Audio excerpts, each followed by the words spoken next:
უმეტესწილად ეს თემა მოაქვთ ხოლმე ქალებს თერაპიაში, აქტიური კომუნიკაციაში ხარ ადამიანთან. გელაპარაკება და მე უცებ ხრება. მამაკაც კლიენტებს მოუყოლიათ, მაწუხებს ეს ამბავი უთქვამთ, რომ აი ესე გავქრი. მაგრამ ეს უფრო მარტივი იყო. ყველა ადამიანი იმსახურებს იცოდეს მიზეზი. შეიძლება გადავიდეს შემდეგ ეტაპზე, გასცდეს აპლიკაციას ურთიერთობა, გაგრძელდეს რეალურ ცხოვრებაშიც, მაგრამ არასოდეს აღარ ერქმევა სახელი. პასუხისმგებლობის არიდების საუკეთესო შესაძლებლობა.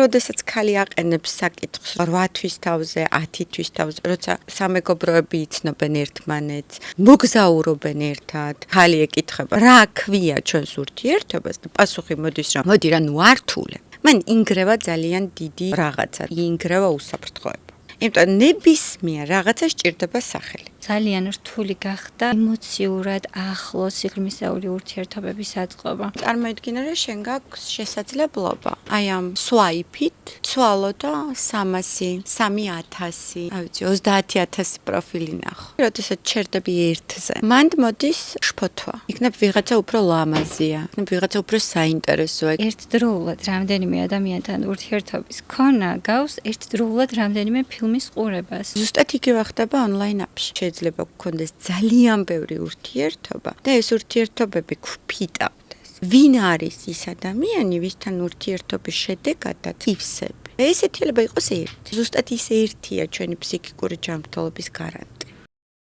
გამარჯობა, დაგიბრუნდით მეოთხე ეპიზოდით. ამ ეპიზოდში ვისაუბრებთ იმაზე, თუ როგორია ურთიერთობები დეითინგ აპლიკაციების ეპოქაში და როგორ მივედით მარტოობის ეპიდემიამდე. ეპიზოდის სტუმარი იქნება ფსიქოლოგი და მწერალი ელენე ჯაფარიძე. ელენესთან უკვე ვისაუბრეთ ურთიერთობებზე პირველ ეპიზოდში და იმდენი სათქმელი დაგვრჩა კადრს მიღმა, რომ გადავწყვიტეთ კიდევ დამეტებითი ეპიზოდი ჩაგვეწერა და ერთი სული მაქვს როდის დავიწყებთ, იმიტომ რომ მგონია რომ ძალიან ბევრ საინტერესო თემას შევეხებით. მადლობა ელენე, რომ კიდევ ერთხელ მოხვედი. ხეთშეშ ჩემთვის პირველი შემთხვევა რა, ერთსა და იმავე პოდკასტში მეორჯერ მივდივარ. საინტერესოა, უფრო დიდი გამოწვევაა მე მგონი, ანუ მე მგონი იმაზე უფრო საინტერესო უნდა გავხადოთ დღევანდელი ეპიზოდი, ვიდრე პირველი იყო. მე მგონი შეგვიძლია ზოგადად მიმოვიხილოთ, რა მოხდა დეითინგ კულტურაში ბოლო წლების განმავლობაში, იმიტომ რომ უეცრად გაჩნდა სივრცე, რომელიც ადამიანებს აძლევს შესაძლებლობას ერთმანეთი გაიცნო ყოველგვარი გამბედაობის, მომზადების გარეშე ძალიან მარტივად. და გაიცნონ არაერთი, რომელიც ერთდროულად ათობით და ასობით ადამიანი. რა შეცვალა აი ამ ყველაფერმა ჩვენს ფსიქიკაში და რა შეცვალა ურთიერთობებში? ხო, ძალიან საინტერესო ფენომენია, ხო, საერთოდ ესეთი ტექნოლოგიური განვითარება, ინტერნეტის განვითარება იქნება და თუ სოციალური ქსელების განვითარება თავიდან ყოველთვის პოზიტიური მიმართულებით იყო გათვლილი, რომ უნდა გაუმჯობესოს ადამიანების ცხოვრების ხარისხი. მაგრამ ამ გაუმჯობესებასთან ერთად აუცილებლად თანსდევს ხოლმე რაღაცა გაუარესებაც. და ძალიან საინტერესო არის ის, რომ აი დღეს რასაც ვისმენთ, ვუყურებთ, კითხულობთ, რა პოდკასტებიც არის, რა თემებიც გამოაქვთ იგივე სასაუბროდ, სულ მარტოობის განცდაზე მიდის აქცენტირება, იმაზე რომ ადამიანებმა ერთმანეთთან დაკარგეს კავშირი და ამ დროს პარადოქსია, ხო, რომ რაც უფრო გამარტივებული გახდა კავშირი, რაც უფრო მრავალფეროვანი გახდა კავშირის დამყარების სხვადასხვა შესაძლებლობები ონლაინ და მით უფრო ნაკლებია სინამდვილეში კავშირი, იმიტომ რომ კავშირი და შინაარსობრივი ღრმა ურთიერთობა ეს ორი სხვადასხვა რაღაცა არის. ანუ მე ამ პოდკასტში ღრმა კავშირის დეფინიციის ასახსნელად და დასარქმევად გამოვიყენებ მაგალითად სიტყვა კონტაქტს. კონტაქტს მთელი თავისი ღრმა გაგებით, რასაც იყენებს გეშტალტ თერაპია, სადაც კონტაქტი არ არის მხოლოდ და მხოლოდ აი ეს connection, რასაც იძახიან, ხო? აი სოციალურ აპზე რომ მე და შენ უბრალოდ დავკონტაქტით. კონტაქტი არის ადამიანების ურთიერთობა, სადაც მე შენ გხედავ, შენ მე მხედავ მთელი ჩემი არსებით. და ჩვენ გვინდა ერთმანეთის პირისპირ ყოფნა და ერთმანეთის დანახვა. და პარადოქსი კიდევ ერთი მდგომარეობს იმაში, რომ რაც უფრო მეტია აი ამ შესაძლებლობა დაკავშირების, მით უფრო მეტია მარტოობა და რაც უფრო მეტია შესაძლებლობა დაკავშირების და რაც უფრო მეტია არჩევანი, მით უფრო რთულდება არჩევანი. ხო, თითქოს რაც უფრო მეტი გაქვს არჩევანი, უნდა გიმარტივდებოდეს არჩევანის გაკეთება, მაგრამ ამას ქვია ზუსტად ფსიქოლოგიაში არჩევანის პარადოქსი და ის გულისხმობს იმას, რომ მაგალითად, როდესაც ჩვენ ორ რაღაცას შორის გაქვს გასაკეთებელი არჩევანი, ბევრად უფრო მარტივად აკეთებ, ვიდრე როდესაც ჩვენ მაგალითად, რა ვიცი, 30 რაღაცას შორის გაქვს არჩევანი და მე მინდა, რომ ჩვენი მაყურებლისთვის და მსმენელისთვის პატარა ექსპერიმენტი გავაკეთოთ, რომელსაც ასევე შენ წარმოგიდგენ და შენ უნდა იყო ოღონდ ამ ექსპერიმენტში მნიშვნელოვნად ჩართული თუ ხარ თანახმა. ახლა მე ამოვიღებ ჩემს ორ სამკაულს, აი აგერ დაგიდებ შენ და მე მინდა რომ აი ამ ორ შორის შენ გააკეთო არჩევანი და ჩათვალე რა უნდა აირჩიო ერთი. რომელთანაც უნდა დაყო გარკვეული დრო. მოდი ამას ავიწყე. ფერებმა მიმიზიდა ძალიან. 0-დან 10-მდე მე რო შეგაფასებინო შენი არჩევანი, რა ქულას მისცემდი, რამდენად დარწმუნებული ხარ, რომ აი ამ ორს შორის შენი არჩევანი შენთვის მისაღებია და კმაყოფილი ხარ ამ. ამ ორს შორის თუ საუბრობთ, შემიძლია პირდაპირ 10 მივცე, მთლიანად ამისკენ წავედი. კარგი, მე დამიბრუნე ახლა ეს. ახლა მე შემოგთავაზებ, აქ რაც მაქვს ყველაფერი. შეგიძლია? აი ნახე, ძალიან საინტერესო რაღაცებია.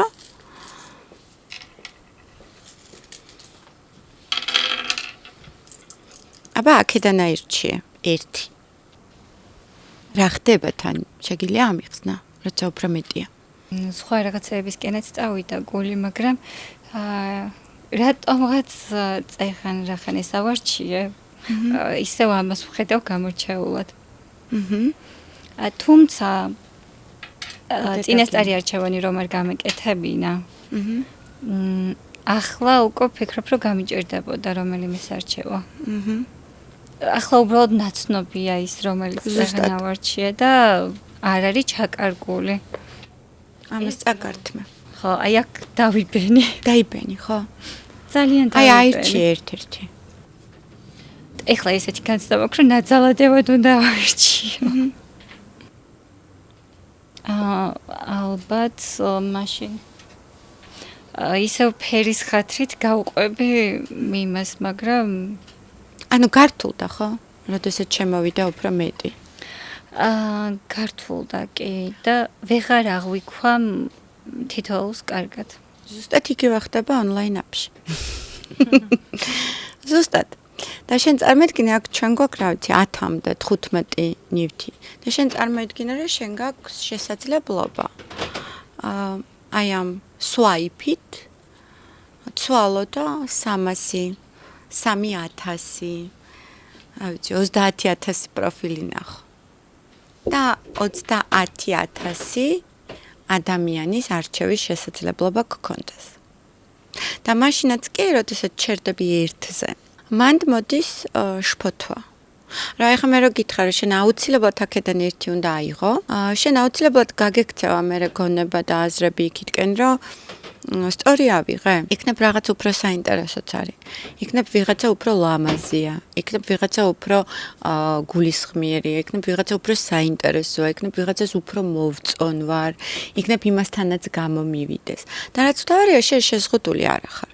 პრინციპში, შენ შეგიძლია რომ ეს ყველა აიღო. აი ამასაც დაგიბრუნე.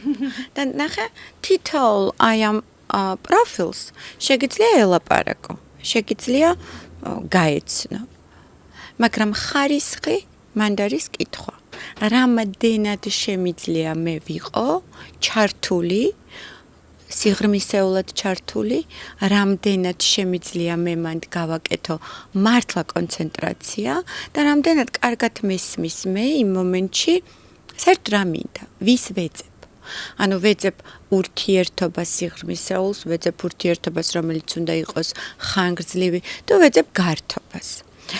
და გართობასაც კი თუ ვეძებ, თუ შემოდის ფონში აზრი, რომ იქნებ ვიღაცასთან, აი ამ ონლაინ აპლიკაციის პროფაილებიდან კიდე უკეთესადაც შემიძლია გავერთო, მაშინ იმ ადამიანთანაც ვერ ვერთობი, ვისთანაც ვარ კონტაქტში. ანუ ფაქტობრივად ნახე, კონტაქტის ხარისხი არის ძალიან ზედაპირული. მე არ ვლაპარაკობ ამას, რომ ყველას შემთხვევაში ეს ხდება. მე არ ვსაუბრობ იმას, რომ როდესაც ძალიან კარგად მაქვს გაცნობიერებული, რა მინდა, რას ვეძებ, როგორ ვეძებ, რომ აუცილებლად ამ მახეში ვარ. მაგრამ ძირითად შემთხვევაში უმეტესწილად ჩვენ ხვდებით არჩევანის პარადოქსს, ჩვენ ხვდებით იმას, რომ შემოდის განცდა, რომ მე შეიძლება რაღაცა ძალიან მნიშვნელოვანს ვტოვებდე, ანუ FOMO-ით ცნობილი განცდა, აი ეს fear of missing out, ხო? ეს განცდა ისედაც ძალიან ნაცნობია სოციალური პლატფორმების მომხმარებლებისთვის, იმიტომ რომ ეს განცდა გვხვდება ჩვენ Facebook-ის, Instagram-ის, TikTok-ის შემთხვევაში, ჩვენ ვუყურებთ სხვის ცხოვრებებს, ჩვენ ვუყურებთ, რომ რაღაცები ხდება და სულ გვაქვს შიში, რომ სხვისი ცხოვრება უკეთესია, ჩემი ისეთი მე ვერ დავეწიო რაღაცას, რაღაცა ძალიან მნიშვნელოვანი გამოვტოვო და ეს მხდის მე დამოკიდებულს ამ სოციალურ აპლიკაციას. და რაც შეეხება ურთიერთობებში, ზუსტად იგივე მომენტი ჩნდება, რომ თუ კი მე მაქვს შესაძლებლობა, რომ რა ვიცი, 300 პროფაილი ვნახო, ერთი დათვალიერების ჟამს, რა გარანტია მაქვს მე, რომ მეორე ან მეოთხე ან მეექვსე ფოტო ადამიანის, სადაც რაღაცა პრომპტები, ანუ მოკლე ტექსტუალური მესიჯები მატყობინებს ისინი ვინ არიან, რომ ეს არის საუკეთესო, რომ ეს არის ზუსტად ის, რაც მე მინდა, გინდა გართობის ამბავში, გინდა მხოლოდ სექსის ამბავში, გინდა არ ვიცი მე რაღაცა კომუნიკაციის ამბავში და ასე შემდეგ. აუცილებლად დავიწყებ კიდევ უფრო მეტის და მეტის ნახვას. ახლა გამახსენდა ერთი ფსიქოლოგის სიტყვები, რომელიც ამბობდა, რომ ერთდროულად რამდენიმე ადამიანთან ურთიერთობის ქონა გავს ერთდროულად რამდენიმე ფილმის ყურებას. რა კაი შედარება. ხო, ანუ წარმოიდგინე, რომ უყურებ 5 ფილმს და საბოლოო ჯამში არც ერთი ფილმი ნანახი არ გაქვს, შენ ვერ შეიგერგე ამ ფილმების ნახვა და ეს ფილმებიც რეალურად დაუნახავები დარჩნენ. რაღაც ამას მაგონებს ის ყველაფერი, რაზეც ჩვენ ახლა ვისაუბრეთ. რაც თავია, იცი რა არის, მარტო ფილმების ნახვას კი არა, ერთ-ერთი საუკეთესო ანალოგი მაგ დროს არის ხოლმე შვედური მაგიდის თემა. აი, მე არ მახსენდება შემთხვევა, რომ სასტუმროში, სადაც დამისვენია და ყოფილა დილას აი ესეთი ალაფურშეტი და შვედური მაგი და რომ გითხრა, რომ გემრიელად შევჭამე. ან საერთოდ მახსოვდეს რა შევჭამე. მართლა გულწრფელად. ან ყოველთვის მახსოვს ის საუზმეები, რომელიც ყოფილა ძალიან კონკრეტული, ჩემზე ორიენტირებული, ან ის ვახშმები, რომელიც ყოფილა ძალიან ისეთ რესტორანში, შეიძლება არც ყოფილიყო ძალიან ესეთ მდიდრულ რესტორანში და ყოფილიყო ბისტროში, მაგრამ ყოფილიყო კერძი კონკრეტულად მომზადებული, ერთი კერძი განსაკუთრებული. და როცა ძალიან დიდია არჩევანი, აი რომ დაუკვირდე, ხო? ცნობილი ფაქტია, რომ რაც უფრო მეტია საჭმელი, მით უფრო მშიერი რჩება ადამიანი. ან თუ მშიერი არ რჩება, კმაყოფილი არ რჩება, იმიტომ რომ აბსოლუტურად უაზროდ შეიძლება ცდილობდეს, რომ ყველაფერი გასინჯოს, ყველაფერი შეჭამოს და შემდეგ ამ საჭმლიდან სიამოვნების მიღება და იმის განცდა, რომ თან გემრიელად ვჭამე, თან დავნაყდი და თან მეყო, არ ხდება. აი, შფოთვა, ბავშვებს განსაკუთრებით ეტყობათ ხოლმე, შემიმჩნევია და ვაკვირდები ხოლმე, რომ რა ემართებათ ბავშვებს, როცა ბევრი არჩევანი, იქნება ეს საკვების არჩევანი, თუ იქნება ეს მაგალითად მაღაზიაში. არასდროს არ შეიძლება ბავშვს მისცე ულიმიტო არჩევანი.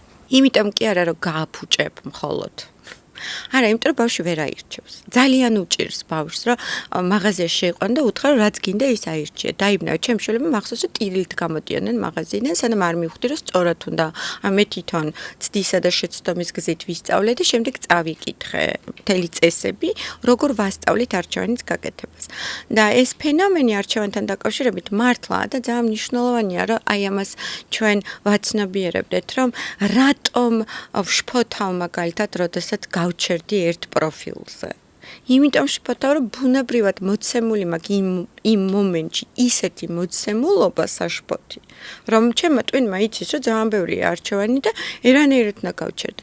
თან ნახე, როგორი იყო ტრადიციულად ადამიანების შეხვედრის და გაცნობის შესაძლებლობები, ხო? ანუ ადამიანები ეცნობოდნენ ერთმანეთს სკოლაში, კოლეჯში, უნივერსიტეტში, სამეგობრო წრეში, სხვადასხვა აქტივობების, ანუ სადღაც წრეებზე დადიოდნენ, სანათესაოში. და გინდა არ გინდა, მაინც შეზღუდული იყო შესაძლებლობა, ხო? ანუ შენ რომ დაბადების დღეზე მიდიოდი მეგობრის შეიძლება რამდენიმე უცნობი ბიჭი დაგხვედრო და იქ იყო რამდენიმე უცნობი ბიჭი და არა 300 უცნობი ბიჭი და არა 500.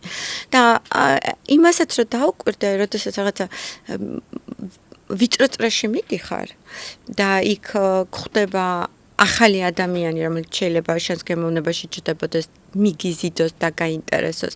ალბათობა იმისა, რომ იმ ახალი ადამიანის მიმართ საკმაოდ ძლიერი ინტერესი გაგიღვივდეს, უფრო მაღალია, ვიდრე როდესაც მიდიხარ ძალიან ისეთ ხალხმრავალ ადგილას, სადაც ძალიან ბევრი სახეა, ძალიან ბევრი ადამიანია, ძალიან ბევრი უცნობია, შეიძლება უბრალოდ დაიბდე და ისე წამოხვიდე, რომ არავინ არ გახსოვდეს. საერთოდ ვერ აღიქვა, რა ხდებოდა. ანუ თითქოს გამოდის, რომ აი ეს არჩევანის მრავალფეროვნება და საოცარი სიმრავლე შეუძლებელს ხდის ჩვენი ყურადღება გავაჩეროთ მხოლოდ ერთზე და დავაკვირდეთ სიღრმისეულად, მართლა დავინახოთ და მართლა შევისწავლოთ, როგორია. თითქოს ინტერესიც კი ვეღარ ჩერდება მარტო ერთთან, იმიტომ რომ სადღაც სხვაგან მირბის. შეიძლება ვთქვათ, რომ ზუსტად აი ეს არის იმის მიზეზი, რომ ძალიან რთული გახდა ესეთი ემოციურად ახლო სიღრმისეული ურთიერთობების აწყობა. თითქოს ურთიერთობა იწყება პირველ ეტაპზე შეიძლება ძალიან მსუბუქად მიდიოდეს, მაგრამ ვერასოდეს ვერ ლახავს საზღვარს, სადაც ნამდვილი შენ შეიძლება გამოჩნდე, ან მეორე ადამიანის ნამდვილი მე დაინახო. გაჩნია, ანუ ნახე, სტატისტიკა გვაჩვენებს, რომ სადღაც მაგალითად 100% რო ავიღოთ, ვინც გახსნა ონლაინ აპი და ვინც სარგებლობს ონლაინ აპით.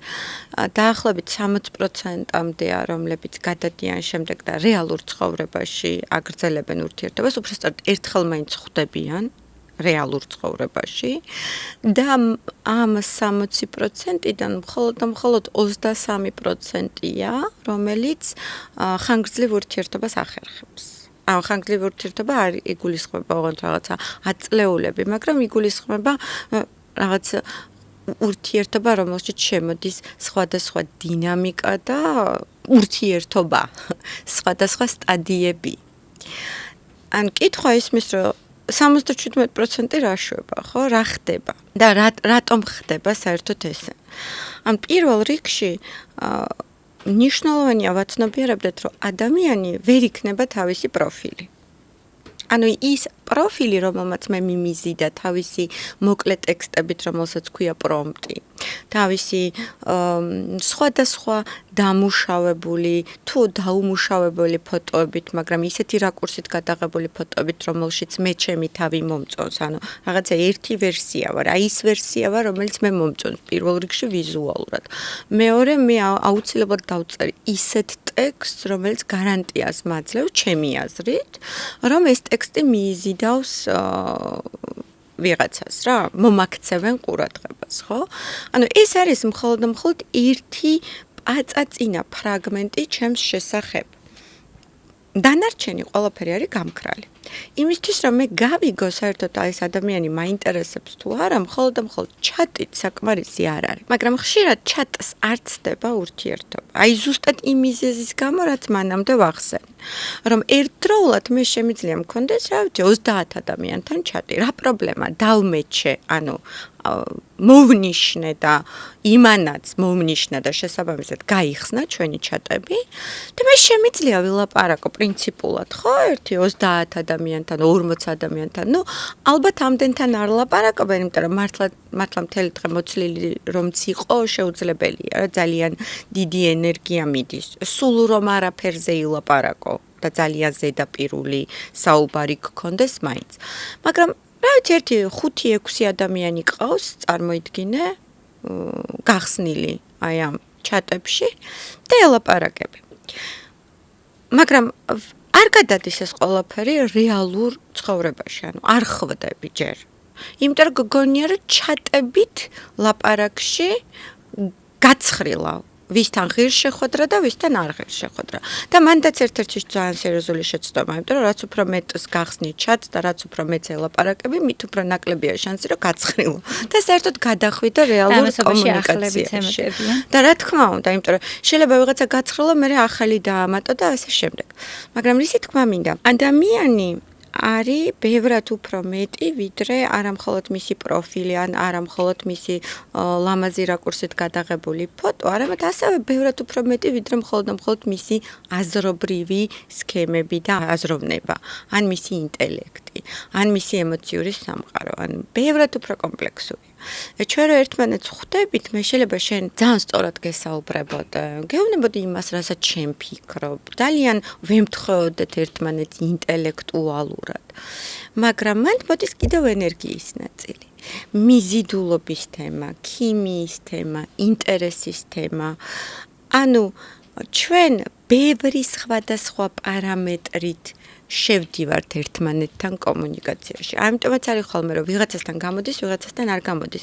ესე ძალიან სტანდარტული პარამეტრებით რო აიღო, თქო შეიძლება ვიღაცაზე დაიბნე კიდევაც, რომ აი რა მოხდა, რატო არ მომეწონა, როცა თითქოს და ვიზუალურად ყველანაირ სტანდარტს აკმაყოფილებს, თითქოს და განათლებითაც ყველანაირ სტანდარტს აკმაყოფილებს, თითქოს და ერთ ენაზე ვსაუბრობთ. მაგრამ აი არ მოდის რაღაცა, ხო? ანუ ეს ენერგია, რომელსაც ჩვენ ერთმანეთში ვცვლით. ამ ენერგიის ძალიან დიდი ნაწილი საერთოდ არ ჩანს. ჩატში არის მის ხმა, ჩატში არის მის არამტუ ხმა არის მის თვალით კონტაქტი არ დგება. და კომუნიკაციის ერთ-ერთი ყველაზე მნიშვნელოვანი ნაწილი, სადაც მე გაგრძნობინებ შენ, რომ შენ მაინტერესებ, ან შენ მაგრძნობინებ მე რომ მხედავ, არის როგორ ვუყურებთ ერთმანეთს თვალებში.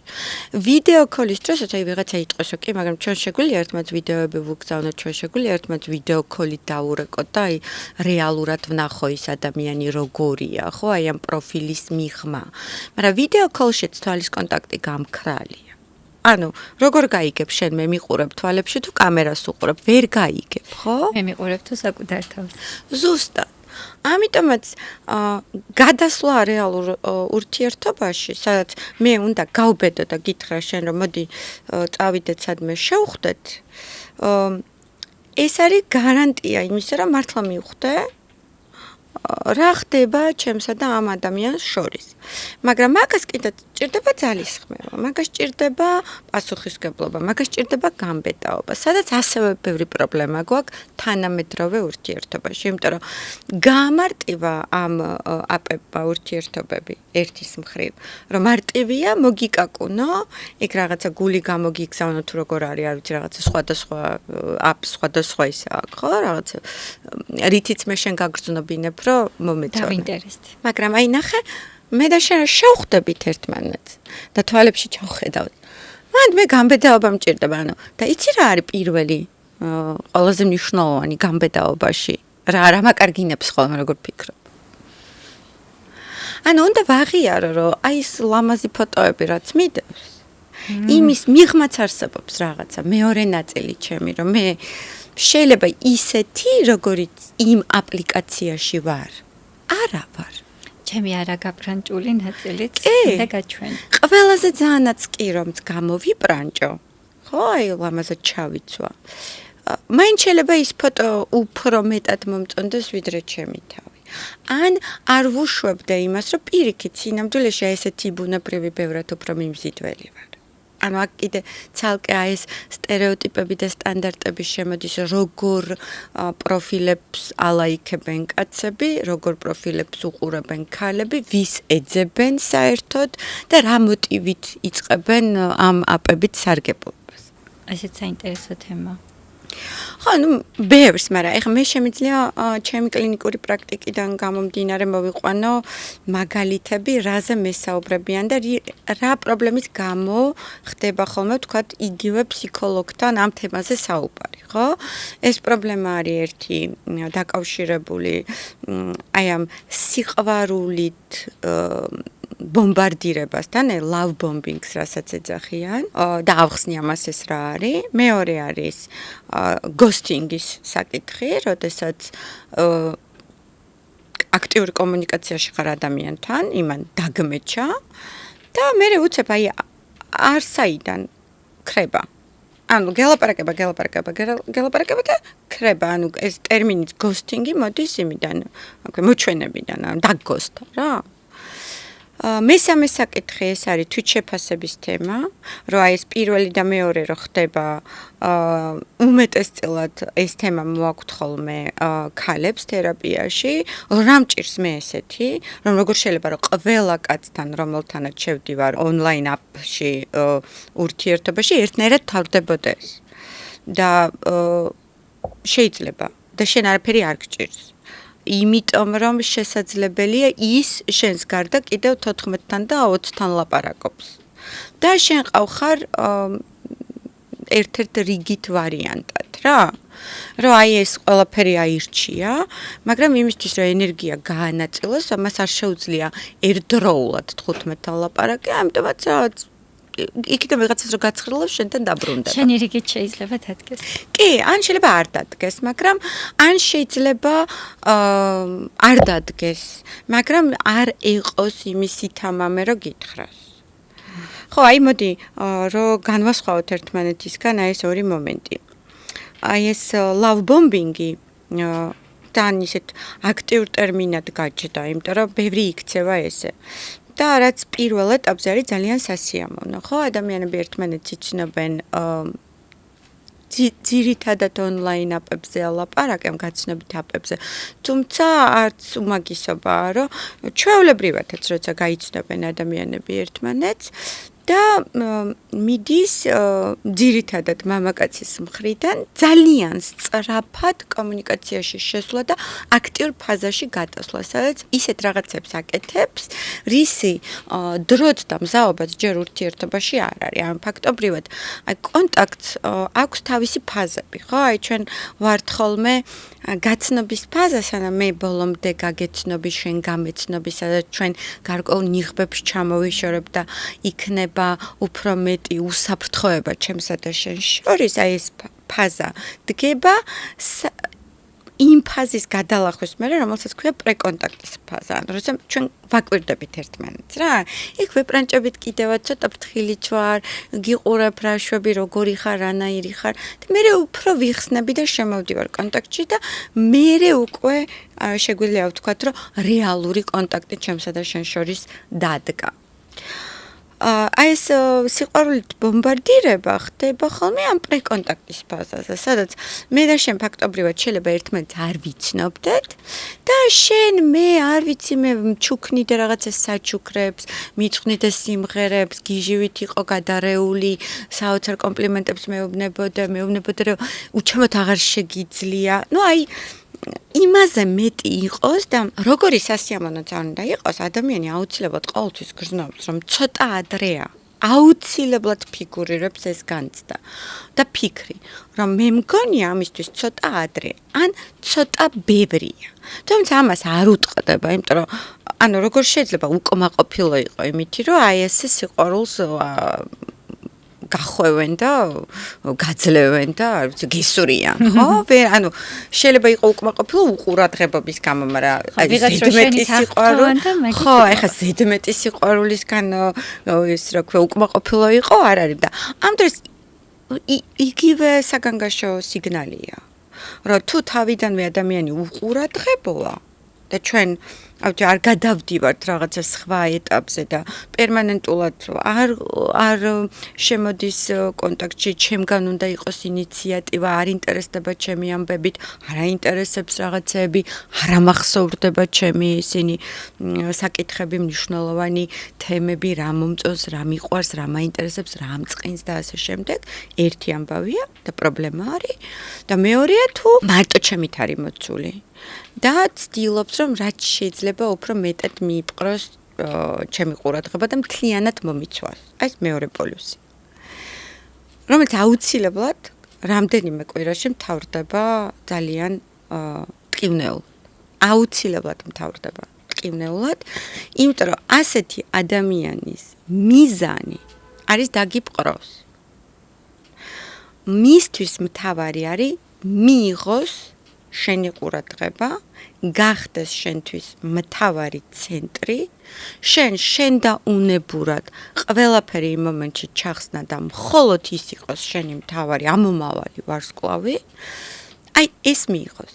და როგორც კი ამას მიიღებს, იქვე შეიძლება გადავიდეს სრულიად სხვა ახალ ამოცანაზე და დაიწყოს ზუსტად ისევე ქცევა, იმიტომ რომ მისი ამოცანა და მისი мотиваცია არ არის პროცესი, არ არის ხარისხი, არ ხარ შენ. არ ხარ შენ. იმიტომ რომ დროზე ადრე ასე შემოჭრა ურთიერთობაში. ხო, აი ვიღაცა იტყვის რომ როგორ რატო არ ვარ მე, როდესაც ჩემზეა ეს ორიენტირებული? არა, არ არის შენზე ორიენტირებული. საკუთარ თავზეა. საკუთარ თავზე ორიენტირებული. თავის თვითმიზანზეა, თავისი ეგოს კვებაზეა. როცა ეს არიცი, ძალიან მაღალია ალბათობა, რომ დარჩე ძალიან ფრუსტრირებული და ეს ყველაფერი გადაიტანო sakუთარ თვითშეფასებაზე და დაგრჩეს შეკითხვები. რა ვქენი მე არასწორად, რატომ არ აღმოჩნდი საკმარისად კარგი, რატომ დავთავრდა ეს ასე მალე, როგორ გამოვასწორო და ასე შემდეგ და ასე შემდეგ. და მნიშვნელოვანია რომ იცოდე, რომ ეს არის უბრალოდ ფორმა ურთიერთობის, რომელსაც ირჩევს ერთი ადამიანი შენგან დაუკითხავად და როცა ხედავ ამ ფორმას შენზეა დამოკიდებული თუ არჩევ უკვე რა არის მისაღები შენთვის და რა არ არის მისაღები გაჩერდი ამ ფორმაში ან ცადო შეცვალო თუ შეცვლი გააჩერებ რაღაცნაირად ცოტა დაასტოპებ ამ მომენტს და ეს ადამიანი მოგყვება. მან არის უკვე შანსი იმისა, რომ რაღაცაში გადაიზარდოს და თუ არ მოგყვება, ესეც არის ინფორმაცია, რომ მას არ უნდა სინამდვილეში შენთან. არ აინტერესებს შენი საზღვრები. არ აინტერესებს შენ. ხო, იმიტომ რომ ძალიან უხეში შემოჭრა სინამდვილეში ლავბომბინგი, ანუ კი არის სიყვარულის ბომბარდირება, მაგრამ ჩემს საზღვრებში ძალიან უხეში შემოჭრა. რაც შეეხება ghosting-ს, მან კიდე ცალკე მომენტია, რომ აი როგორი მაგალითი მომყავს ხოლმე, იცი, რომ წარმოიდგინე, ბევრად უფრო მტკივნეულია ghosting-ის შემდგომი პერიოდი, როდესაც გოგოები მოდიან თერაპიაში და იძახიან, რომ მე მჭირდება ვიცოდე რატომ. ყველა სჭირდება იცოდეს მიზეზი, იმისთვის რომ საკითხი დაიხუროს. და ეს ghosting-ი როგორ რაღაცას გავს ხოლმე, იცი, რომ რომ დაიწყო ძალიან საინტერესო წიგნის კითხვა და უცებ შუაში დახურო. და აი რა გემართება? ან ძალიან საინტერესო ფილმის ყურება და შუაში გაწყდეს. ხო, სულ გაინტერესებს როგორ დამთავრდება. ან ვიღაცა ძალიან საინტერესო ამბავს იწყებს, ჩაგითრევს ამ ამბავში და ამ ამბავს არ ამთავრებს. სულ შენი ტვინი არის პროგრამირებული იმაზე, რომ დახუროს ეს ამბავი. მაგრამ ნახე, თუ ის არ გაძლევს დასასრულს, ხო, აი გეშტალტ თერაპიაში ჩვენ ხო გვაქვს აუცილებლად გეშტალტი უნდა დაიხუროს. იმისთვის რომ რაღაცა დამთავრდეს და მე შევძლო ახალი ფურცლიდან რაღაცის დამთავრება. ისა დაწყება. და პრობლემა ghosting-ის შემთხვევაში არის ის, რომ როდესაც იწყება აი ამ ონლაინ აპლიკაციაში ურთიერთობა და რაღაცნაირად ავეწყობით ჩვენ მოგწონს ერთმანეთთან ჩატი. ნელ-ნელა დილა იწყება შენით, ღამდება შენით, არ ვიცი მე ერთმანეთს უზიარებ ჩვენს ყოველდღიურობას, ერთად ვიცინით, ერთად არ ვიცი ვჭამთ, ვსვავთ, თუმცა დისტანციაზე, მაგრამ ეს ხო შეგრძნებაში ძალიან მკაფიოდ შემოდის, რომ ვიღაცა არსებობს. აი ეს ვიღაცა, რომლის გამოც მე შევედი და დავრეგისტრირდი ამ აპლიკაციაში და რომლის გამოც ადამიანს უნდოდა რომ ეპოვა. ანუ აღარა ვარ მარტოა ეს განცდა რა. და აი რაღაცნაირად რუტინაში შემოდის ეს ადამიანი ნელ-ნელა, ხო? რაც უფრო მეტია კომუნიკაცია, მეტ უფრო დიდ ნაწილს იკავებს ჩემი ყოველდღიურობის, კი? და ერთ-ერთ ადამიანს გულწრფელად ნდობა უყალიბდება, ანუ მან უკვე მწიფდება მზაობა, რომ ჩვენ რაღაცა უფრო სერიოზულზე უნდა გადავიდეთ, მწიფდება მზაობა, რომ ის რომ მის წერს, რომ მოდის შევხვდეთ, ეს მზად არის, რომ შევხვდეს. მერე მან მოდის კიდევ ფანტაზია, მოდის მოლოდინები, მოდის რაღაცა ოცნებები, იმიტომ რომ სხვანაირად არ შემოიყვან ადამიანს შენ ყოველდღიურობაში თუ არ გიზიდავს, ხო?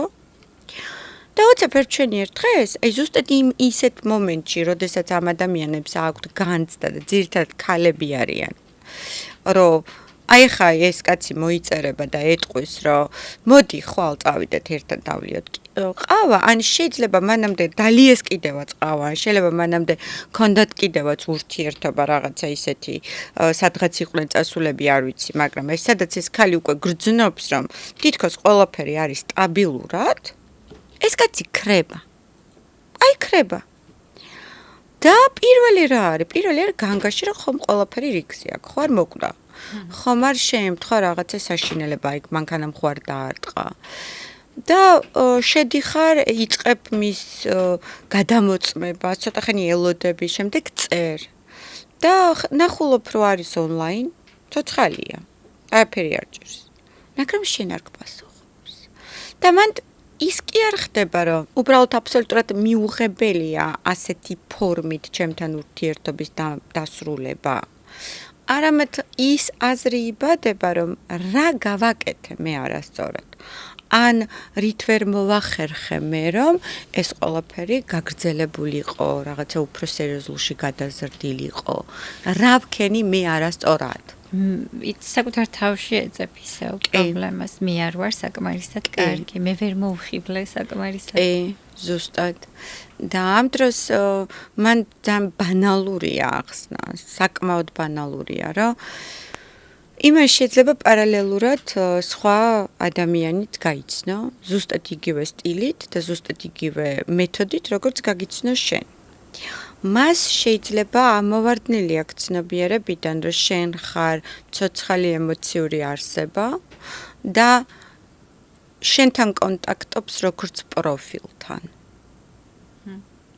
მას შეიძლება არ აქვს საკმარისად განვითარებული ემოციური ინტელექტი, რომელიც კარნახობს, როგორ უნდა დაასრულოს ურთიერთობა, რომ ადამიანს არ შეულახოს ღირსება, არ დაუტოვოს ამდენი შეკითხვები, არ დატოვოს ესეთ აბსოლუტურად გამაოგნებულ მდგომარეობაში. მას არ უნდა კონფლიქტი. ეშინია უბრალოდ იმის თქმა, რომ იცი რა, აღარ მომწოხარ, სხვა უფრო დამაინტერესა. ვერ იღებს პასუხისგებლობას და მე მქონია შემთხვევა, როდესაც თქვათ იგივე მამაკაც კლიენტებს მოუყოლია, თქო ამის გამო არ მოსულან თერაპიაში, მაგრამ აი რაღაც სიტყვას რომ მოყვება და მოუყოლიათ, რომ აი ხო იცი რა, მაწუხებს ეს ამბავი უთქვამთ, რომ აი ესე გავქრი. მაგრამ ეს უფრო მარტივი იყო, ვიდრე აი ხა მიდი და უხსენი, რომ იცი რა. და აი რომ ვეკითხები ხოლმე, რომ აი რა არის ახსნა? რა ახსნა არის ის, რომ ძირითადად რომ იცი რა, მივხვდი რომ არ ვარ მზად ურთიერთობისთვის, მაგალითად ერთ შემთხვევაში, მეორე შემთხვევაში შეიძლება იყოს რომ მართლა ვიღაცა უკეთესი იმ მომენტში უკეთესი, მე იმ უკეთეს რა ემართება კაცმა არ იცის, ხო, კიდევ ვიღაცა გამოჩნდება უკეთესი და ასე შემდეგ, მაგრამ ანუ მთავარი მიზეზი არის ის, რომ მე არ შემიძლია ავიღო პასუხისგებლობა და ვთქვა სიმართლე, მირჩევნია გავქრე. და მგონია რომ ასე რახან მე ნაკლებად მტკივა და მე ნაკლები დისკომფორტი მაქვს ჩემი გაქრობით, ხო? მგონია რომ ასე შენც ნაკლებად გტკენ.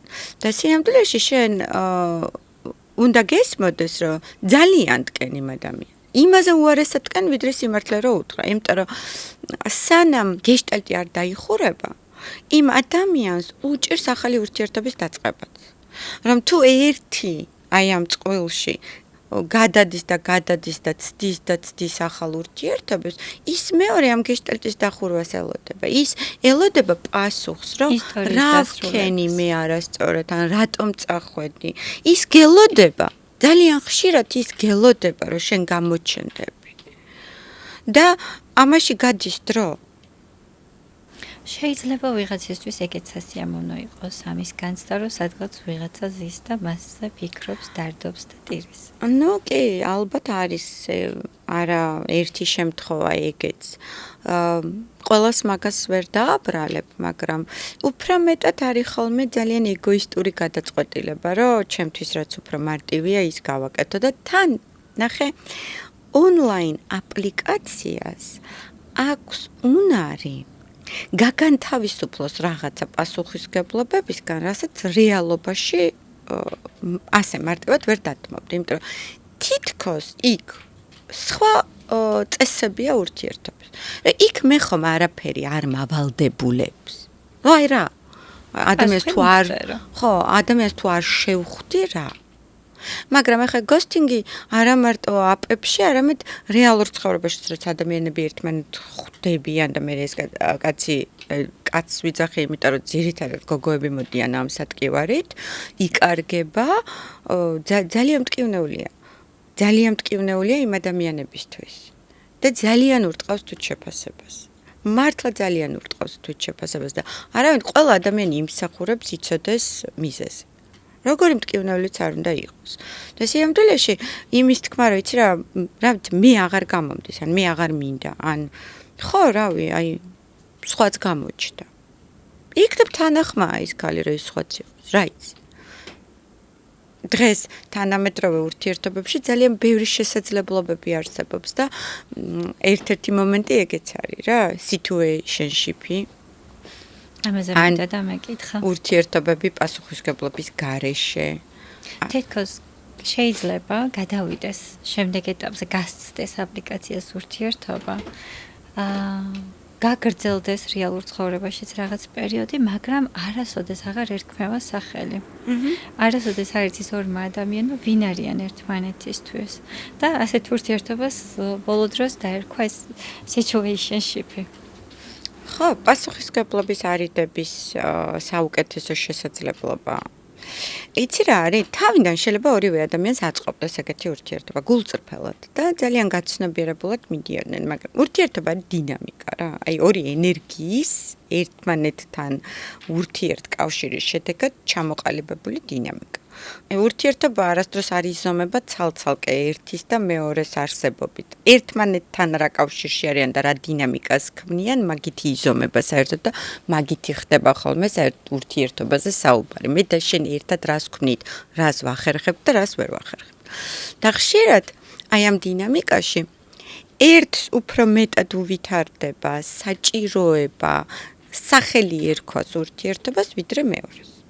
მე რასაც ვაკრდები, ეს უმეტესწილად ეხებათ ხოლმე ქალებს. და როდესაც ქალი აყენებს საკითხს, რომ მოდი მითხარი, არ ვიცი მე, 8 თვის თავზე, 10 თვის თავზე, როცა ეს ქალი და მამაკაცი ერთმანეთს ხვდებიან კვირაში 4 ჯერ. მათი სამეგობროები იცნობენ ერთმანეთს, მოგზაურობენ ერთად, მთელი დღე ერთმანეთთან არიან კავშირში. და აი ესეთი რაღაც გარკვეული პერიოდის მერე ქალი ეკითხება, რა ქვია ჩვენს ურთიერთობას და პასუხი მოდის, რომ მოდი რა ნუ ართულებ. მან ინგრევა ძალიან დიდი რაღაცა და პირველ რიგში ინგრევა უსაფრთხოება. იმიტომ ნებისმიერ რაღაცას სჭირდება სახელი. სახელი არის ძალიან მნიშვნელოვანი. ჩვენ შეიძლება მე შევცვალოთ სახელები, მაგრამ სახელი გვჭირდება. და თუ ჩვენ დავიწყეთ ერთი სახელით, რომელსაც ერქვა situationship-ი და ეს იყო 10 თვის წინ, ბუნებრივია რომ 10 თვის შემდეგ ჩვენ განვითარდით, ანუ ჩვენ ვიცხოვრეთ 10 თვე. ჩვენ ერთმანეთს შევუკავშირდით, ჩვენ ერთმანეთის, არ ვიცი მე, დადებითი და უარყოფითის გარჩევა ვისწავლეთ, ერთმანეთის ტონზე და ტემბრზე რეაგირება ვისწავლეთ, როცა ერთად ვიღვიძებთ, როცა ერთად ვიძინებთ, ერთად მოგზაურობთ, ერთად ვჭამთ, ვერ იქნება 10 თვის თავზე იგივე ურთიერთობა, როგორიც იყო დასაწყისში. ვერანაირად ვერ იქნება, იმიტომ რომ კონტაქტის ციკლია უკვე აბსოლუტურად სხვა. პრეკონტაქტიდან გადასულები ვართ, არა მარტო კონტაქტის, არამედ full კონტაქტის, ანუ ყველაზე კონტაქტირების ფაზაში, რაც კი რამე შეიძლება იყოს, ხო? და ამ დროს შენ მეუბნები, რომ მე ისევ იქა ვარ, სადაც ვიყავი. ანუ როგორ ყველაფერს მიუფასურებ? ხო? და მან, ანუ იბნევა პირველ რიგში ადამიანი და მეორე გრძნობს, რომ დანახული არ არის საერთოდ ურთიერთობაში. ანუ რას ნიშნავს ესე იგი, რომ ამდენი ხნის განმავლობაში ის ვერ გახდა საკმარისი, რომ მათ ურთიერთობას სახელი ერქვას. და რა თქმა უნდა, მიზეზი არის შიში. რომ მე დავარქვა ურთიერთობას სახელი, ჭირდება გამბედაობა. პასუხისმგებლობა. ეს ნიშნავს, რომ მე ვიღებ ჩემ თავზე გარკვეულ პასუხისმგებლობას.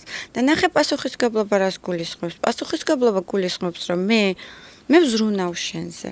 მე ვზრუნავ იმაზე, რომ შენ არ გატკინო, შენ გაგითვალისწინო. მე ვზრუნავ იმაზე, რომ მე და შენ განვითარდეთ. მე და შენ ცალ-ცალკე და ერთადაც განვითარდეთ და ავტკეპნოთ ერთი ადგილი. მე ვზრუნავ იმაზე, რომ ყოველ ჯერზე უკეთესობა იყოს. მე პატივს გცემ, შენ საზღვრებს ვცემ პატივს და ამაში ყველაფერში შედის ის, რომ მე რაღაცა პასუხისმგებლობა მაქვს შენს მიმართ, რომ მე სხვაგან არ წავალ, სხვასთან არ ვიქნები, ონლაინ აპს არ გავხსნი და ახალი პროფილების თვალიერებას არ დავიწყებ როგორც მინიმუმ. ან შეიძლება უნდა დაველაპარაკოთ და შევთანხმდეთ როგორ ვურთიერთქმედებთ. ანუ თუ შენ მაინც გინდება, რომ გქონდეს თავისუფლება და სხვა პროფილებზე და სხვა ადამიანებზე გქონდეს ხელმისაწვდომობა, მოველაპარაკოთ, იქნებ ჩემთვის ეს ოკეია, მაგრამ მოლაპარაკების საკითხია. ყოველთვის მოლაპარაკების საკითხია. და როცა არ ლაპარაკობთ და სახელს არ ვარქმევთ, მაშინ ჩნდება ძალიან ბევრი პრობლემაც და ძალიან ბევრი ფრუსტრაციაც, იმედგაცრუებაც და კონფლიქტიც.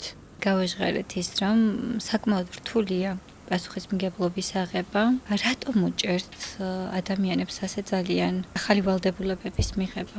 არაერთ საკითხს უკავშირდება ეს, თუმცა ალბათ ერთ-ერთი პირველი, რაც ჩემი აზრით მნიშვნელოვანია, არის შეცდომის დაშვების შიში.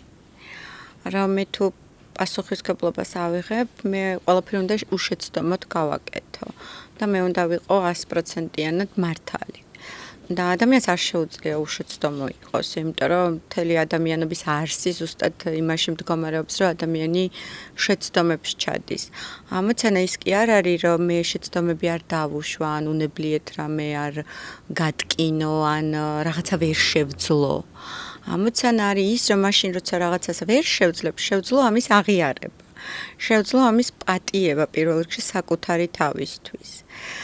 და თუ მე ძალიან პერფექციონისტური კუთხიდან ვუყურებ, რომ მე თუ დავარქვის სახელი, რომ ეს არის ურთიერთობა და შემდეგ შემოდის გარკვეული სტერეოტიპები და ინტროექტები, რომელიც აი ამ გენდერულ როლებს უკავშირდება, როგორი უნდა იყოს ურთიერთობაში კაცი, როგორი უნდა იყოს ურთიერთობაში ქალი, რას ნიშნავს საერთოდ ესეთ პატრიარქალურ წყობაში ურთიერთობა. თუ ვიღებთ ვალდებულებად იმას, რომ ვართ მონოგამიურები, მე შექმნათ ოჯახი, მე უნდა გყავდეს შვილები და აი მოდის ძალიან ბევრი ვალდებულებები და ეს ნაკარნახები ინტროექტები, სადაც თითქოს არ რჩება სივრცე, ვიკითხო რომ მე როგორი მინდა, ანუ მე რაზე შემიძლია ავიღო პასუხისმგებლობა და რაზე არა.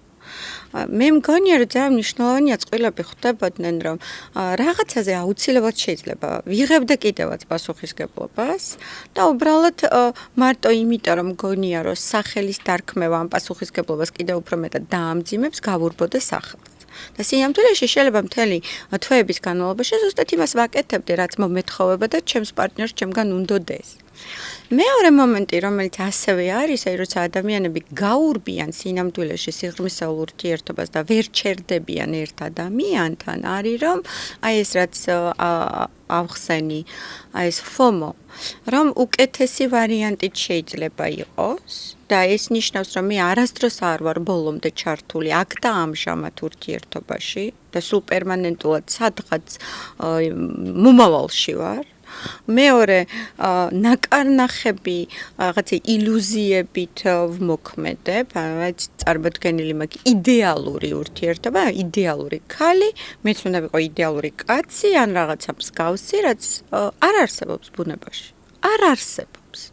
და ეს უნდა გვესწროს, ანუ ჩვენ რამდენად ზრდასრულად ვუდგებით საერთოდ თემას ურთიერთობების, ხო? აი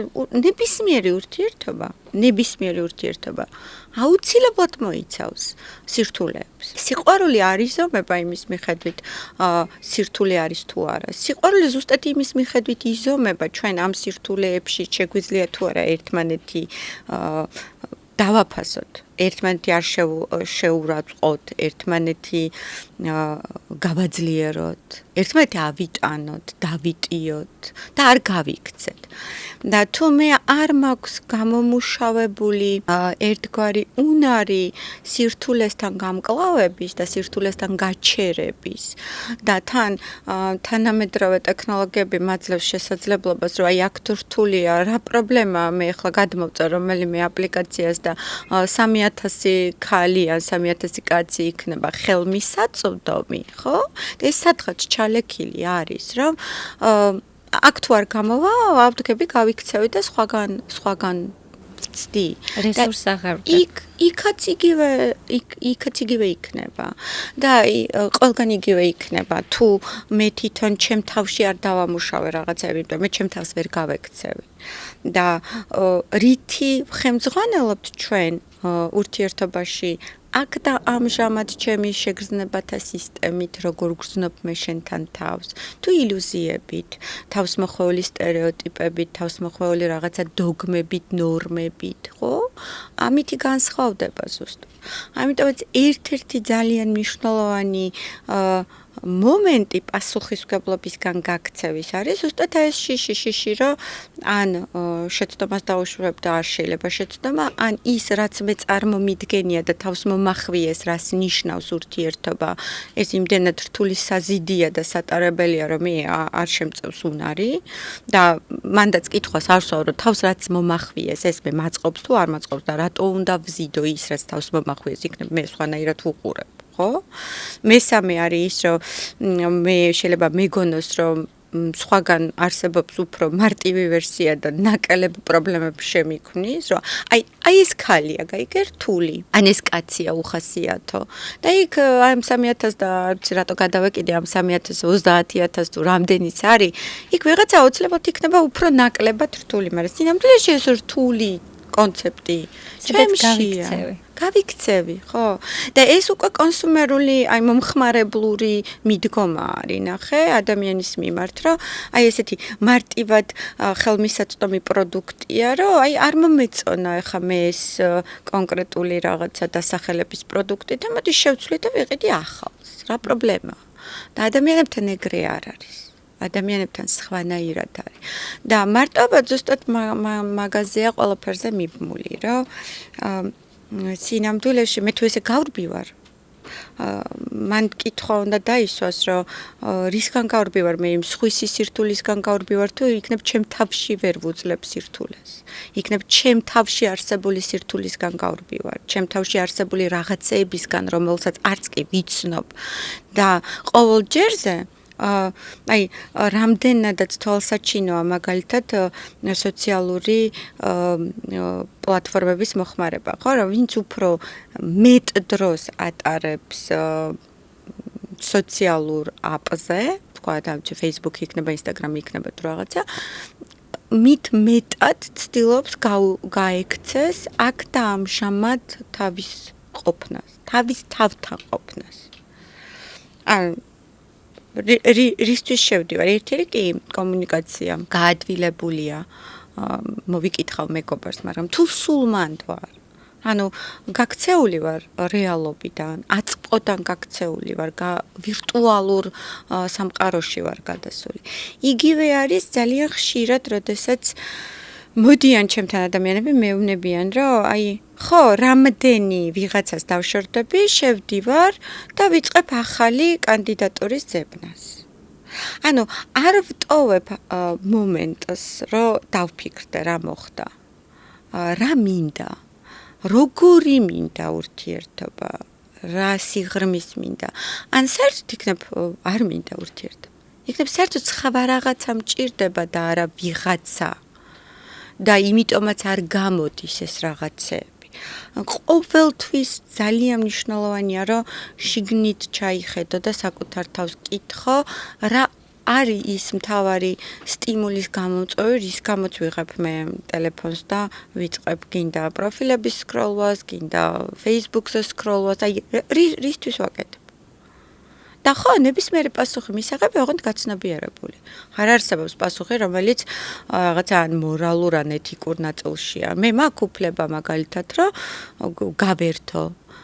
ნებისმიერს აქვს უფლება, რომ უნდოდეს ხანმოკლე არასერიოზული ურთიერთობა გულის გადასაყოლებლად.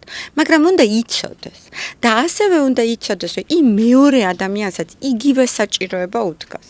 პრობლემა იწყება მაშინ, თუ ერთი საჭიროება არის, რომ იყოს ჯერჯერობით ზედაპირულ ურთიერთობაში და არავინ არაფერი არ მოთხოვოს და იქ სახელები არ დაარქვან და ასე შემდეგ. და მეორე საჭიროება არის, რომ კონდეს სიღრმისეული ურთიერთობა ხანგრძლივად გაგრძელების პერსპექტივაში. აი ესეთი ორი ადამიანი ერთმანეთს რო შეხვდება ონლაინ აპზე და არ მოილაპარაკებენ არაფერს. და შეხვდებიან მერე და ექნებათ გარკვეული სექსუალური ურთიერთობა, აქედან ერთ-ერთი აუცილებლად ტირილში გაატარებს რაღაცა პერიოდის მერე ღამეებს. იმიტომ კი არა, რომ ის ცუდია. იმიტომ რომ არ მოხდა ამის მოლაპარაკება, არ მოხდა საჭიროებების. ვიღაცა იტყვის, რომ მე მაგალითად მიწერია ყველაფერი რაზე ვარ მზად, თქვათ, ხო, აი ხარი რაღაც პროფილს ავსებ, ხო, შენი სურვილების მიხედვით რა გინდა, როგორ გინდა. მაგრამ ძალიან ხშირად ადამიანები არ წერენ იმას, რაც რეალურად უნდა. იმიტომ მე მიკითხავს, რომ აი რა გიწერია, როგორ შეავსე აი ეს რაღაც პრომპტები და მიწერია ის, რაც მომცემს მაქსიმალურ შანსს, რომ მივიძიდო ყურადღება. და ისე შენ შანსს გაძლევს, რომ მივიძიდო ყურადღება, რეალურად როგორ გეხმიანება. მართალია შენ შესახებ? არა. ძალიან ხშირად პასუხი არის არა. და მაშინ რა გამოდის, რომ ტყუი. არა, ისიც ახეს რომ მე კი არ ტყუი, უბრალოდ ეს მარკეტინგული ხრიკი. ან ნახე, მარკეტინგული ხრიკი რას ნიშნავს, რომ მე პროდუქტად შემაქვს ჩემი თავი ამ მთელ აპლიკაციაში და ვყიდი ჩემს თავს. სხვასაც პროდუქტად აღვიქვა, სხვასაც პროდუქტად აღვიქვა. კი. მე მყავდა ასევე ერთი ახალგაზრდა ბიჭი, რომელიც ერთხელ მითხრა, სრულიად სხვა თემასთან დაკავშირებით იყო მოსული, მაგრამ ერთხელ მითხრა, რომ მოკლედ ძალიან ღელავო, იმიტომ რომ 14 ქალს ველაპარაკებია და არც ერთი არ მომწონსო, რა. და რა ვქნა, რამე უმჭირსო, ძალიან ისეთი სიმპათიური, ძალიან საინტერესო პიროვნება. რომელიც აი გულწრფელად შეწუხებული იყო, რომ აი 14 ქალს ველაპარაკებია, არც ერთი არ მომწონს. მე უთხარი, ვერ მოგეწონება არც ერთი. რატომ? იმიტომ რომ 14-ს ველაპარაკებით. და იცი რას გავს მეთქი ეს და მაშინ გავუკეთე ძალიან მარტივი თვალსაჩინო მაგალითი, რომ აი მეთქი წარმოიდგინე, რომ აი შენი ენერგია, რომ აიღო 100%. აი ენერგია, რომელიც ვიღაცა მეორეს უნდა მიუძღვნა, როცა მოგწონს. აი როცა 14-ია, ამ ენერგიიდან არის ჩამოჭრილი ფაქტობრივად ყველაფერი. და არც ერთს აღარ ეკუთვნის იმდენი, რომ საკმარისი იყოს შენარჩუნება ამ ენერგიის. იმიტომ რომ ჩვენ როცა ერთმანეთს ხვდებით, აი ცოცხლად, ხო, რეალობაში. აქ ჩნდება რაღაცა. არ არის ეს აუცილებლად რომ პირდაპირ სიყვარული იყოს, ესეც რაღაც სტერეოტიპია, როდესაც ეძახიან, რომ აი აქ რო ვიგრძენი რაღაცა, მაინც და მეც სიყვარულია. არა, ეს არის სიცოცხლის ენერგია, რომ ვიღაცა მიიზიდა ჩემი ყურადღება რაღაცის გამო. უმეტესწილად აუხსნელია ხოლმე. და მე საბოლოოდ თუ ოდესმე მივლენ თერაპიაზე, თავის ფსიქოანალიტიკოსთან აღმოაჩენ, რომ იმის გამო რომ ან დედას გავდა, ან მამას. მაგრამ თავიდან ჩვენ ხომ არ ვიცით, რომ ის დედას გავს ან მამას, არა? რაღაც ეგ წამოვიდა ბიოქიმიური პროცესი. ხო, ჩვენ ხო რეაგირებთ სენსორულ გამაღიზიანებელზეც, არა? აი, სუნზე. ან თუ მე ადამიანის სუნი არ მომწონს, ის ვერ მიმიზიდავს, ანუ ისეთ დონეზეც კი ვგრძნობთ ჩვენ მეორე ადამიანის სუნს, რომ სუნათაც კი ვერ აღვიქვავთ, მაგრამ გვიზიდავს. ეს არის ხმა, სუნი, გამომეტყველება, ვიზუალი, მოძრაობა, ენერგია. აქ გაჩნდა რაღაცა. რამაც გამოიწვია ჩემი ყურადღება. შემდეგ ეს ყურადღება უკვე ითარგმნება გადაწყვეტილებაში. რომ რა ხდება? მინდა მე ცადო თუ არ ვცადო. და მე მოდის უკვე ძალისხმევა, რომელიც განხორციელდება ქმედებაში. და მე მივდივარ და იმ ადამიანს გავიცნობ და მე კიდევ ვდებ ძალისხმევას ან არ ვდებ. აფში ეს ყველაფერი ამოვარდნილია. ანუ ერთი თითის დაჭერა არის. აქ ძალისხმევა არ არის. მე მიმიზიდა პროდუქტმა. მე აქ ვერ ვიგრძენი, ვერც სუნი, აბსოლუტურად სხვა შეგრძნებაა, ხო, როდესაც მე მივდივარ ცოცხლად სუპერმარკეტში ან არ ვიცი, მე ძალიან მიყვარს ბოსტნეულის და ხილის ყიდვა ბოსტნეულის და ხილის მაღაზიაში ან ბაზარში, იმიტომ რომ სრულიად სხვა შეგრძნებაა, სადაც აი გრძნობ ამას ყველაფერს. სხვა სენსორი, სხვანაირი ჭამ მე, სხვანაირად ამზადებ მე, აი აბსოლუტურად სხვა სასიცოცხლო ენერგია მოდის, როცა ამას ყველაფერს ეხები. და როდესაც ყიდულობ ხოლმე აპლიკაციიდან და ხშირად ყიდულობ, იმიტომ რომ თქვა მეზარება. აი რაღაცნაირად აი მოიტანენ და აი შეიძლება არ შევხედო რა იმ პროდუქტს. მართლა ეგრეა. იმ 23%-ს უმართლებს სტატისტიკურად ძალიან და როგორც ჩანს, ბევრ ძალისხმევას დებენ, რომლებიც 60-დან 23-ს, რომლებიც ხვდებიან ერთმანეთს და იწყებენ რეალურ ურთიერთობას. და დარწმუნებული ვარ, რომ მათი არ ვიცი, მე ვერ ნახე სამწუხაროდ სტატისტიკა, მაგრამ ძალიან დიდი სიამოვნებით მოვიძიებდი თუ არსებობს გავსი კვლევა, რომ რა მომენტიდან იწყება მათი ურთიერთობა. დარწმუნებული ვარ, რომ მათი ურთიერთობა რეალობაში იწყება ნულიდან. აი იმ რეალური ურთიერთობის დინამიკით, როგორიც არის. ანუ აფში იყო სხვა. რეალობაში ჩვენ ხელახლა გვიწევს რაღაცების დაწყება ნულიდან. დასასრულისთვის შეგვიძლია ვისაუბროთ იმაზე, თუ რა შეგვიძლია გავაკეთოთ აი ესეთ პირობებში, ესეთ გარემოში, რა ჭირდება ადამიანს რეალურად დღეს, რომ შეძლოს სიღრმისეული ძალიან ახლო ურთიერთობის შექმნა. გაჩერება. ანუ თავარი შეკითხვა თანამედროვე სამყაროსი ის კი არ არის, როგორ დავკონტაქტდეთ ადამიანებთან, უამრავი შესაძლებლობა. არამედ არის, როგორ გავჩერდეთ და როგორ მივხვდეთ, რომ ის ადამიანი არის ის ვისთანაც თავს გრძნობ კარგად. თუ არ გავჩერდები, ვერც მივხვდები. თუ არ მივეცი ჩემ თავს შანსი და არ მივეცი იმ მეორე ადამიანს შანსი. მე არ ვსაუბრობ ისეთ შემთხვევებზე, როდესაც თავიდანვე ძალიან გასაგებია, რომ არ მომწონს. მაგრამ მაშინ როცა მომწონს, ხო და თანამედროვე სამყარო გვაძლევს შესაძლებლობას, რომ გავიქცეთ. ყველგან გავიქცეთ და თან პირველ რიგში გავექცეთ საკუთარ თავს და ჩვენ უნდა ვიცოდეთ, რის გამო გავრბივართ. მე არ ვიცახი, რომ არ გაიქცეთ, თქვა არ მაქვს უფლება ვინმეს ვასწავლო ან ვურჩიო, რომ არ გაიქცეს, მაგრამ ყოველ შემთხვევაში რისგან და ვისგან გარბი ხარ, ის მაინც უნდა იცოდე და შეგიძლია თუ არა ცადო არ გაქცევა საკუთარ თავთან გაჩერება და იმ მეორე ადამიანთან, რომელიც მიგიზიდავს მოგეწონება. სასწაული გვაქვს ხელახლა. აი ამ მთელმა თანამედროვეობამ ჩვენ დაგვავიწყა, როგორია გაჩერება. საერთოდ არა მარტო ადამიანებთან, არამედ ზოგადად როგორია, ხო, როგორი აჩქარებია ყველა იმაგას წუხს, რომ არანაირად აჩქარდა ასე ცხოვრება და იმის ხარჯზე აჩქარდა, რომ ჩვენ არ ვჩერდებით. აი, არ ვჩერდებით. ადრე ჩერდებოდით. შეგვეძლო და ადამიანს სჭირდება ადამიანი. ადამიანს არ შეუძლია ადამიანის გარეშე, მაგრამ სინამდვილეში ადამიანს არ სჭირდება ბევრი ადამიანები. ადამიანს სჭირდება ურთიერთობა, სადაც არის სიღრმე, სადაც გრძნობს თავს დაცულად და დანახულად. და ესეც შეიძლება კონდეს ერთი და იყოს ძალიან ბედნიერი და საერთოდ არ სჭირდება, რომ კონდეს ზედაპირული ურთიერთობები ბედნიერებისთვის, იმიტომ რომ მაგას არ მოაქვს ბედნიერება. ჩვენ ყოველდღიურად შეიძლება გქონდეს ძალიან ბევრი ურთიერთობა და ეს ურთიერთობები გვფიტავდეს. და ალბათ თითეული ახლა ჩვენი მაყურებელი რო გადახედავს თავის ცხოვრებას, ხო? აი კითხვა რა დაუსვა, რომ ვინ არის ის ადამიანი, ვისთან ურთიერთობის შედეგადაც კი არის ფიტები, არამედ ივსები, მდიდრდები. ვისთან ყოფნასაც არ გირჩევნია არაფერი, იმიტომ რომ ივსები. და ესეთი არ მგონია, რომ ჩამოთვალო 10, 15, 20. შეიძლება იყოს ერთი, მაგრამ ძალიან მნიშვნელოვანია, რომ იყოს ის ერთი.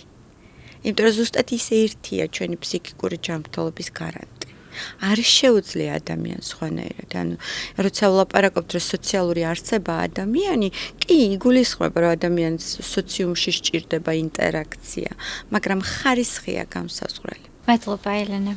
ძალიან საინტერესო იყო ჩემთვის შენთან საუბარი. აქ შეგვიძლია დავასრულოთ. ნახვამდის შემდეგ შეხვედრამდე.